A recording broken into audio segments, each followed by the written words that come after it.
তোমাদের সাথে আমি আমার মর্নিং রুটিনটা শেয়ার করব। তো এখানে অনেক সকাল সকাল উঠেছি, প্রায় 4:30 বাজছিল। আর বাইরে দেখলাম যে আকাশটা পুরোই রাতে রয়েছে, তার জন্য কিছু টাইম পরে আমরা বাইরে বের হব।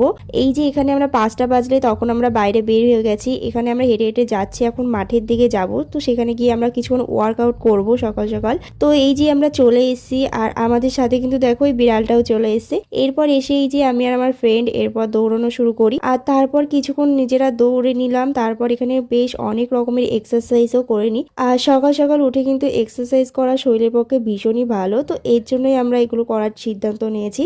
আর এরপর ঠিক করি যে আমরা কিছুক্ষণ র্যাকেট খেলবো। তো এখানে এরপর আমি আর আমার একটা ফ্রেন্ড মিলে তারপর বেশ কিছুক্ষণ টাইম র্যাকেটও খেলি। আর র্যাকেট খেলা হয়ে গেলে আমরা তারপর ঠিক করি যে আরও সামনে বেশ কিছুটা পথ হাঁটতে যাব। তো এখানে যেমন কথা সেইভাবে অনুযায়ী আমরা হাঁটতে চলে এসেছি। আর দেখো রাস্তাটা এতটা ফাঁকা আর এতটা সুন্দর লাগছিল, এই ভিউটা জাস্ট কি মানে সকালবেলা না উঠলেই সমস্ত কিছু হয়তো আমরা মিসই করতাম। আর এরপর দেখো চলে আসছে এই নদীর ধারে, দেখলাম একটা সাঁকো টাইপের ছিল, তো সেখানে উঠি। আর এত সুন্দর সানরাইজ দেখতে তো ভীষণ ভালো লাগছিল। আর যেতে যেতে দেখলাম রাস্তার সাইডে এই লেবু গাছ ছিল, তো সেখান থেকে আমার এই ফ্রেন্ডটা এই লেবুটাও ছিঁড়ে নেয়। আর আমি তোমাদের সাথে আমার উইন্টার চ্যালেঞ্জেরও কিছু ভিডিও শেয়ার করব খুব তাড়াতাড়ি।